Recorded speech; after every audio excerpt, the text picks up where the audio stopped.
At some point in the late 90s, my older brother came home with the best looking brick I had ever seen in my life. I had seen so many people have a Game Boy before then, but for whatever reason, I couldn't imagine us ever owning one. There was no way in heck my parents would ever buy a small handheld gaming device that we all couldn't play at the same time. And well, at the time I was right, because my parents didn't buy it. My older brother gathered whatever little money he was making on his paper route and bought one used. Naturally, the only game we had for a while was Tetris. In fact, through a vast majority of that Game Boy's life, Tetris remained nestled safely in that slot. We associated the Game Boy with Tetris and nothing else. A few years later, I managed to get myself a copy of Pokemon Blue. My memory is a bit skewed, but I'm pretty sure I got it by trading another game I had with a friend. But despite having Pokemon Blue, I could barely squeeze in some playing time considering my older brother and sisters would always get first dibs on the brick. I did eventually get my own Game Boy, but it wasn't until a few years later when my dad got me a launch day Game Boy Advance, which was the first time I got a console gifted to me that I could call my own. But my dad didn't buy any games with it. I guess the Best Buy salesman wasn't really trying to reach a quota for games sold. But thankfully, during the first few months of the Game Boy Advance, I was able to put endless hours into the Game Boy games that most of my siblings had grown out of. I became what I considered at the time a Tetris master. I conquered the Indigo Plateau multiple times over. And for some reason the third Game Boy game we owned was Mortal Kombat with the black cartridge, and I think that's Mortal Kombat 4.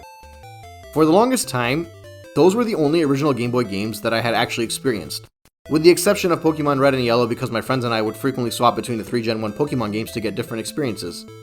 But after that, it was all Game Boy Advance cartridges for me. I skipped out on pretty much everything on the Game Boy Color, and really everything that would be good on the Game Boy. I had Mario World, so I didn't need Mario Land. I had Donkey Kong Country, so I didn't need Donkey Kong Land. I think, even from a younger age, the appeal of the Game Boy completely passed me by.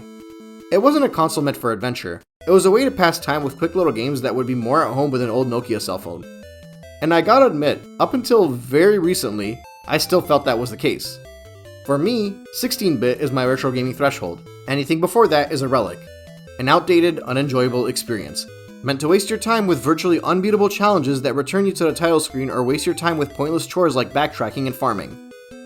Now don't get me wrong, many of these flaws filtered into the 16-bit games, and while some of those flaws even popped up every now and again in today's generation, but these challenges are what I associate with the pre-16-bit era, whether it's the handheld games or the console games.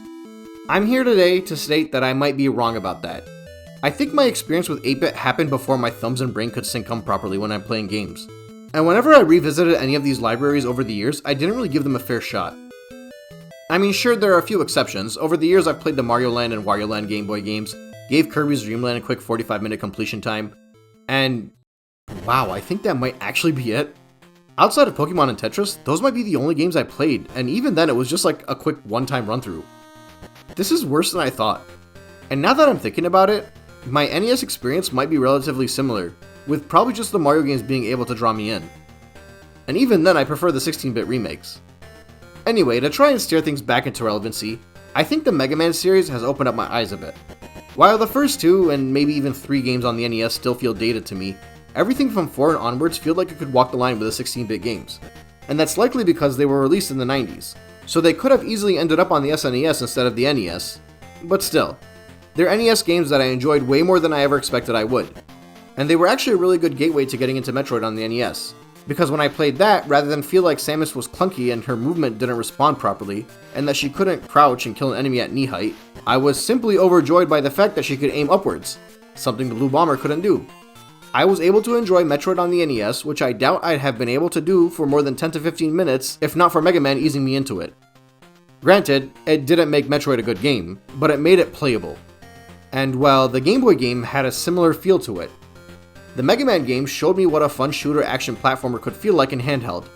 The difference is, I didn't really feel like the Game Boy Mega Man games were nearly as outdated as the first 2 NES games. In fact, I felt like they were very much beatable. And I think the feeling I got while jumping into Metroid 2, Return of Samus, was eerily similar. Where I felt the first game was very much outdated and not worth a revisit, I felt the handheld sequel was in a lot of ways superior, and much more in line with today's gaming experience, albeit with 1 or 2 exceptions. And perhaps the biggest exception is the color, or lack thereof. So I got into the whole colorized thing, or DX version of Game Boy games during my Mega Man 5 review, and I'm basically exclusively going to be playing colorized versions of these games going forward. It just makes a lot of sense to experience it that way. I don't think you have to play these games colorized. In fact, you can also probably just get by on the standard color palette swaps that'll pop up on Game Boy Color or Game Boy Advance. But I definitely think if it's available, this is how Game Boy games should be experienced going forward. Once you view these handheld titles in color, I think it psychologically moves a big chunk of what would normally lead people to view these games as inferior. Or at least it does for me.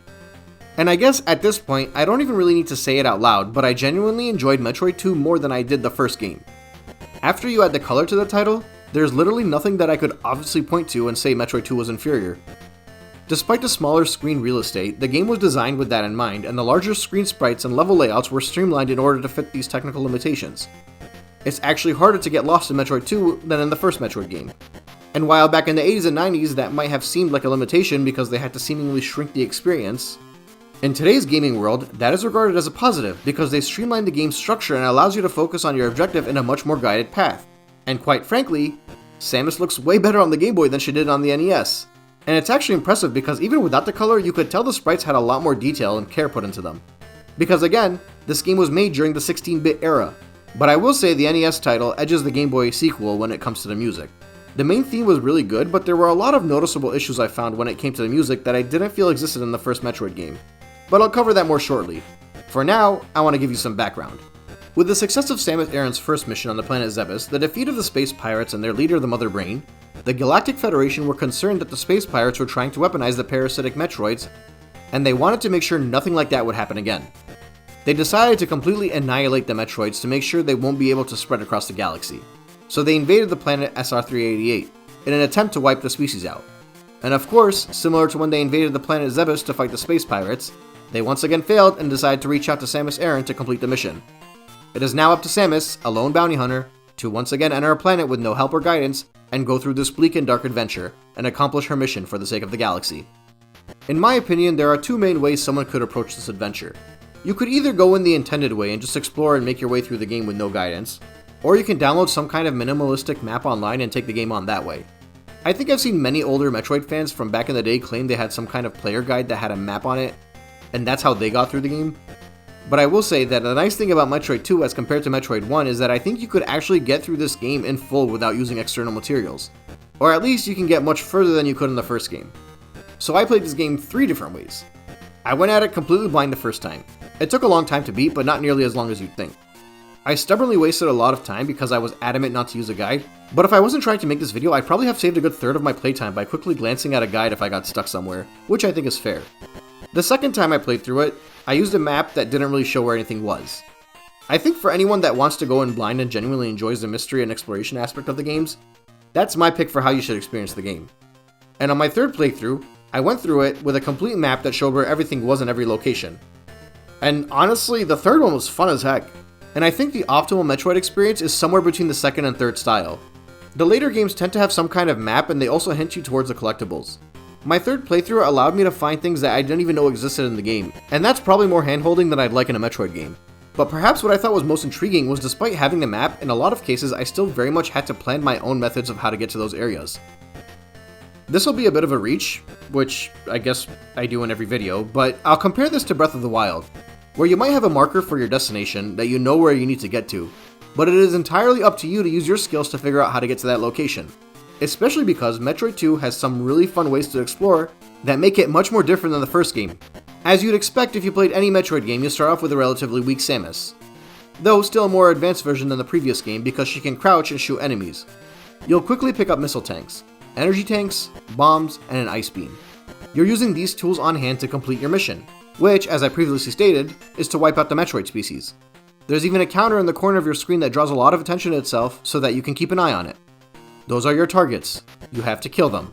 And if you pause your game, that number will be much smaller.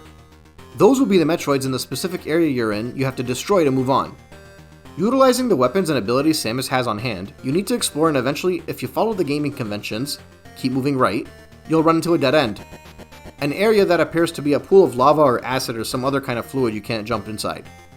So you'll track back to the left and pass by a fork you opted to go right at, and eventually run into your first Metroid. It is at this point where I, and many people before me, discovered that the iconic Metroid jellyfish-looking thing was simply in a larval state. Granted, the first time I discovered that, this is what it looked like.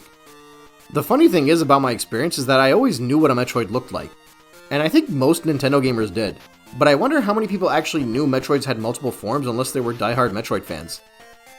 I mean, even the people around me that like the series pretty much only experienced Super and maybe one of the GBA games. It's actually shocking to me when I look at the sales numbers because I find it absurd that the Game Boy games sold this well when the casual discourse seems to be that Super is the magnum opus of the series. Or at least it was until Zero Mission, I think. So I can't speak for the masses, but I can only speak for myself. I knew what Metroids looked like because I saw them in screenshots, on message boards, and in Smash Bros. And most of the people around me also knew them to look like these jellyfish. So when I was first experiencing Metroid 2 on the 3DS, I was genuinely shocked to see it hatch or evolve the way it did. And I legit thought that was only an addition to the 3DS game and not part of the original. But I like that it happened. You don't simply have to go through this game and freeze the jellyfish and fire 5 missiles at it. Instead, you just have to fire 5 missiles at it and not freeze it. But it's a slightly more aggressive looking monster instead. This is the Alpha Metroid. It is what happens when a Metroid grows out of its larval state. It goes down pretty easy, but it does offer an awesome spectacle when you first encounter it. Another thing to note is that music occurs when one is nearby. Remember how I said in the previous game that the sound design helped guide you through the different areas? Well, it's kind of the same idea here. When there's a Metroid around, you'll first notice one of its shells. That's how you know you're getting close. But you'll also notice the music change into these ear-greeting sounds. It's meant to instill some sort of fear and suspense in you. And it gets the job done, but it also drags on way too long because the music is triggered way too soon before you make it to a location of one of these things. And what's even worse is the music is triggered in those areas even after you defeat the Metroid, so it just becomes obnoxious. This is the first reason why I have an issue with the background music in this game. These nearby tunes go from suspense building to annoying very quickly. The second reason I have an issue with the music in this game is that some of the music just kinda sucks. There are 2 or 3 tunes that I genuinely enjoy. Those are the tunes that you've been hearing in the background of this video for the most part. But there are some really annoying ones that just sound wonky. Like, what the heck is this? It's terrible.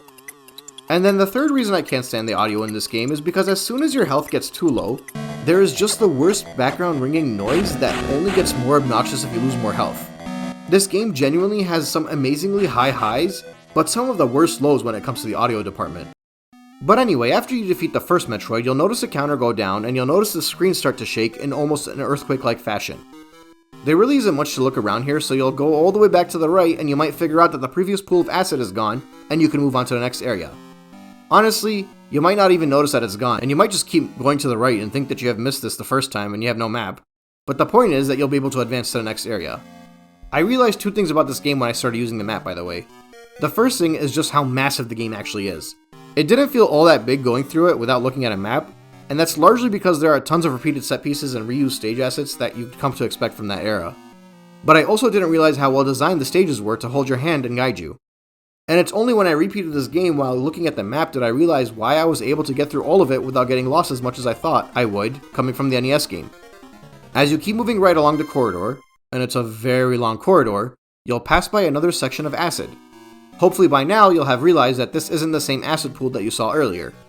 So you might be able to connect the dots with the earthquake that occurred and figure out that defeating the Metroids in an area triggers the earthquake, and the earthquake causes the acid to go down and allows you to advance.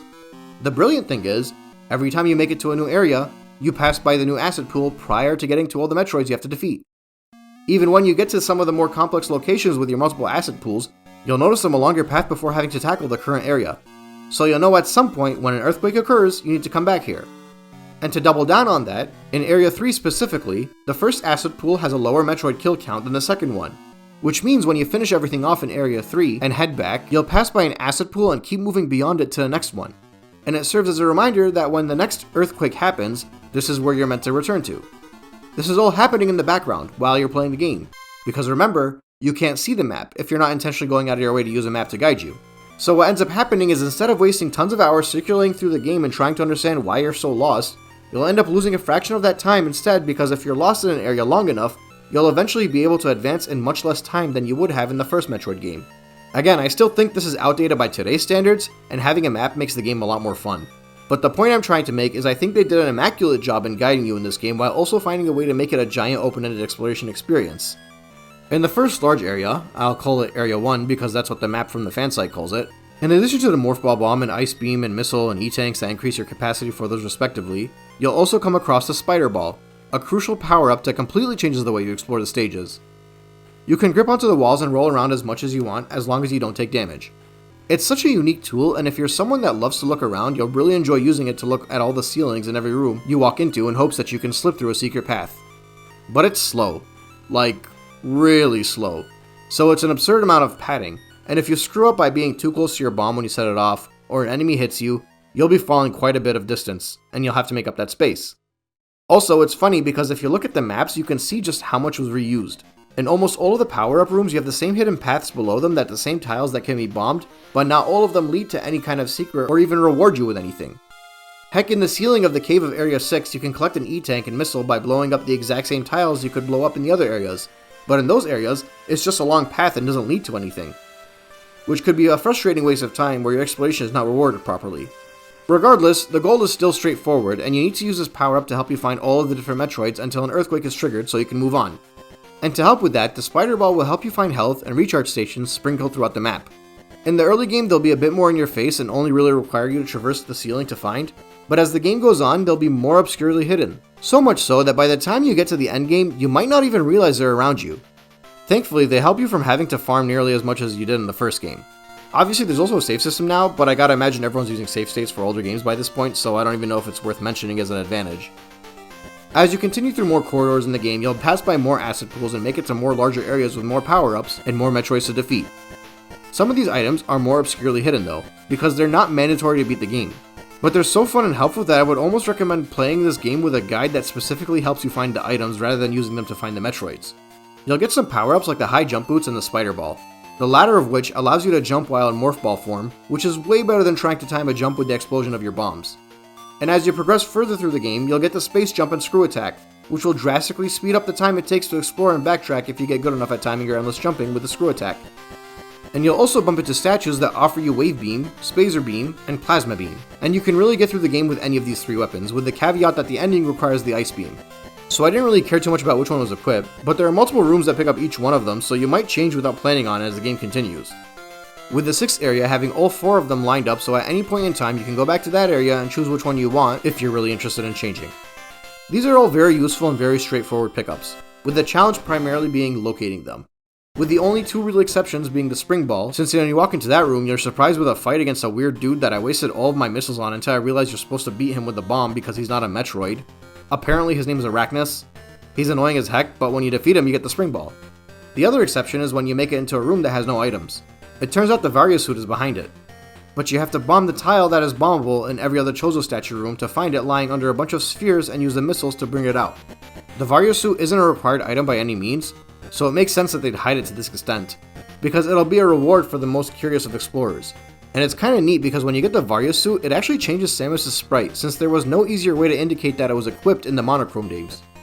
With that in mind, as you progress you'll also soon learn that the Alpha Metroid is not exactly the only evolution of these things. As a matter of fact, they'll evolve 3 more times as you make your way throughout the game. And the game also does a pretty good job introducing them. There's one instance where you'll find 2 Metroid shells, but only 1 Metroid to fight. An earthquake will occur, and you'll just leave it and move on, assuming you're done with the area. But you'll end up just going in a giant circle and end up back in the same room again, only to discover the next evolved form of the Metroid in almost a jump scare fashion. While the Alpha Metroids require 5 missiles to hit, the Gamma, Zeta, and Omega Metroids require 10, 20, and 30 to defeat. They'll also be a lot more aggressive, and are just a bit harder to target their weak points. The battles in this game aren't tough. Regardless of which Metroid you face, you're going to just have to unload a ton of missiles as fast as you can while taking damage and eventually you'll get the kill. But this is only the case if you're prepared. The exploration of this game is critical in that regard. You need to search because you need to be able to be strong enough to advance. You need to make sure you have enough E-tanks and missiles to move forward. The way to get good, as they say, is by exploring, and I think that's a big reason why this game has been very polarizing over the years. Not many people find the exploration in and of itself to be rewarding. Some people just prefer testing their reflexes in battles, or take on platforming challenges that require quick inputs to succeed. But if you're someone that loves to go through large spaces and look for hidden items in every nook and cranny, there's an intrinsic reward in this game in the journey itself. Albeit I think this game probably overdoes it in that regard, but that's just my threshold. And it's likely why the more I played this game and the more I relied on the map to guide me through the various playthroughs, the more I found myself enjoying it. I didn't use a walkthrough, I used a map. Something so simple and so basic that exists in every modern game. And it made me love this game way more than I thought I could love an old Game Boy title. Because let me tell you, I eventually got the counter down to 1 Metroid. I made the trek along the long corridor. I used my endless jump to fly through the caverns. I luckily landed on the right alcove first and allowed me to refill my missiles and ammo, followed by the middle alcove that had me change to my ice beam, which annoyed me at first because I preferred the other weapon. And then I went through the alcove on the left and not only discovered a strange looking egg, but also found my countdown shoot back up to 9. I could tell by the ambiance, by the noise, by the vibe, and by the fact that I had an ice beam what was about to occur. And sure enough, I encountered my first larval Metroid. I was too quick for it though. The challenge against these things is a lot more enjoyable than their evolved forms because the thought of them gripping onto me and draining my health is genuinely terrifying and builds so much suspense. Especially when you need to lure them around the platform and quickly freeze them before unloading missiles onto them. It's not the hardest challenge by any means, and while you've been hunting Metroids all game, this was different. It was a lot more about timing, a lot more about strategy. It was a lot more of a conventional fight against enemies than the previous challenges were that basically amounted to, if you collect enough health and missiles, you'll get through this. And after you get through all of that, you make it to the Queen. This is what the ultimate Metroid is. It's not just a jellyfish that could drain your energy. Rather, it's an alien monster that would make the fiercest of dinosaurs tremble. And she packs a punch. I don't know how anyone would figure this out without a guide. I knew about it just from being involved in the gaming world prior to playing even the 3DS game. But you're meant to defeat her from the inside. She's so fierce that you have to actually roll up into a ball and jump in her mouth while she's stunned and plant bombs inside her to blow her up. Which is just so freaking cool. Like, even when you're inside her, you're losing health, so you have to be quick, otherwise you'll drain too much health. Otherwise, you'll have to unload well over 100 missiles to win, and I imagine most people that beat this game back then might have had to actually do that, which is rough, because she gets much more beatable if you know how to take her down from the inside. But that's just another one of those very cool things that you can only really associate with games from that era. Somebody on the playground probably told their friends that the only way to kill the Queen was to take her down from the inside, and everyone thought they were crazy until they brought their Game Boy to school and he showed them. These were weird little moments that just don't occur in gaming anymore. And I know it's 100% the nostalgia talking, because realistically speaking, I'd be the kid that would have given up and said the Queen is impossible to beat and this game sucks. But still, the fact that there was so much mystery in these games without the advent of the internet to guide you made the adventures that much more exciting. And it's why these games that we find to be archaic were considered the peak of gaming back then. It was an adventure that took you weeks, months, maybe even years to beat if you were able to beat them at all, but you just kept playing and got better at it every time. Maybe learned a password or a secret to surpass a difficulty spike. Maybe you had a friend come over and show you how to get through something that slowed you down. Whatever the case is, the adventure wasn't just the game, it was the whole experience. And man, it was so fun. Now, don't get me wrong, I love modern gaming too, probably even more than the archaic days of my youth. But you can't take the nostalgia away from me any more than I can take the nostalgia you've developed or are currently developing. And it might be too soon to say, but I think I'm quickly drawing closer to a conclusion that the Game Boy games are not to be tied to the NES titles. Seeing as how the Game Boy was released closer to the 90s, I think it's much more fitting to associate it with the SNES. Especially with the later games in the old Brick's life. Something that, in hindsight, is a huge advantage to the handheld games is the fact that the developers had to streamline the games and make them easier. They had to design them in a way to make it more feasible for people looking for shorter play sessions on smaller screens with batteries that are draining. So they made these games more straightforward, which ultimately means they're less frustrating. They designed the games to actually be able to be beaten so more people could recommend them to their friends to purchase. The NES games required years of replay value due to the frustrating elements like easy deaths and lack of saves. The Game Boy games, on the other hand, made games that by those standards and those details are considered easier. Which is why I think in hindsight, Game Boy games might not only be better for the modern gamer than the NES, I think there might be an argument for some Game Boy games to be more appealing to the young modern gamer than even the SNES games, especially if you're using a colorized version of these titles, because the SNES games still had unfair difficulty spikes, or required you to repeat way too much of a game due to getting a game over, or even in some cases, return you to the title screen without save options. In today's day and age, many of those things are considered archaic, so when the Game Boy games were trying to streamline and simplify the adventure in the 90s, they were also unknowingly making the games more in line with the gaming world in the 2020s. At least, that's what it's felt like to me with these minor experiences with Mario, Kirby, Mega Man, and Metroid on the Game Boy. And I'm gonna say it here and now.